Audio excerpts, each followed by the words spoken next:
Korang yang tengah tengok ni mesti teringin nak build PC kan? Tapi ramai yang kata nak build PC ni mesti mahal. So, kat sini aku nak bagi tahu yang tak semestinya custom PC yang boleh main almost every games kena mahal.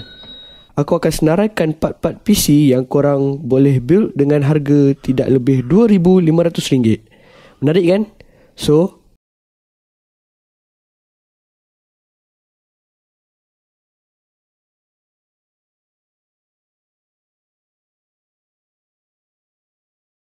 my name is Faiz Akwan dan topik yang aku nak bincangkan hari ini ialah berkenaan custom PC dengan harga kurang daripada RM2,500 secara teori. Dan di akhir video ini aku akan tunjukkan performance report yang akan diuji melalui 3 game, iaitu Fortnite, Rainbow Six Siege dan Need for Speed Heat. Aku akan senaraikan ke semua specification untuk custom PC RM2,500 ni. First, kita start dengan processor atau CPU. CPU di sini aku gunakan AMD Ryzen 3 3200G.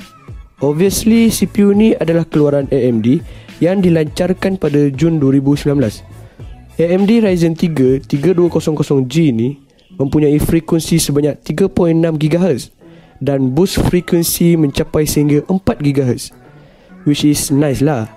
Harga AMD Ryzen 3 3200G ni lebih kurang dalam RM400. Next, kita move on kepada motherboard pula.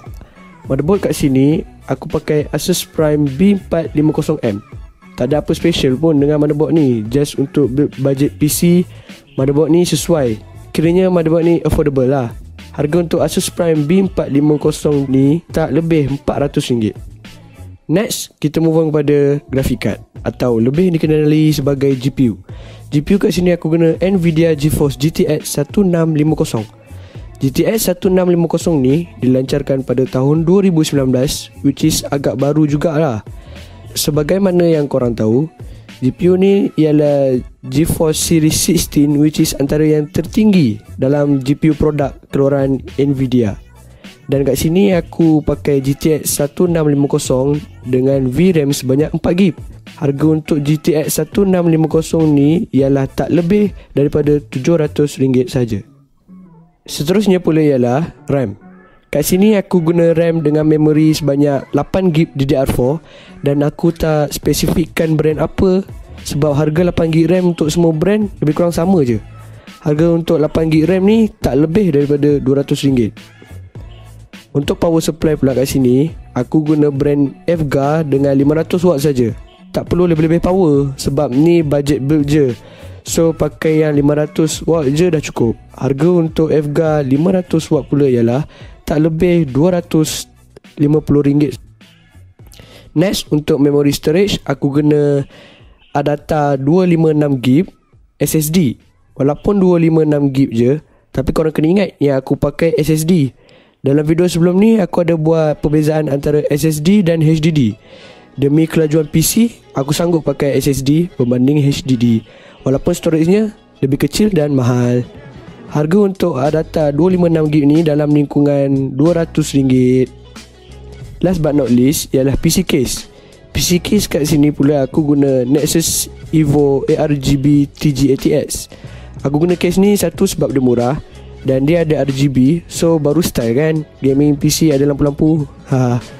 Harga untuk PC case ni pula ialah lebih kurang RM200. Actually PC case aku tak kisah korang nak pakai mana-mana, just yang affordable cukup dan tak lebih daripada budget. Next, aku akan tunjukkan performance report untuk spek-spek sini. Aku akan bagi link kat bawah kalau korang nak pergi check sendiri. Aku akan uji kat game Fortnite, Rainbow Six Siege dan Need for Speed je.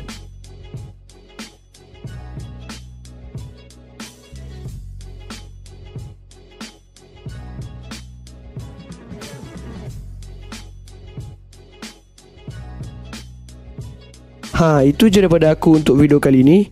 Jangan lupa like, share dan subscribe. Stay tuned for the next video. Bye bye.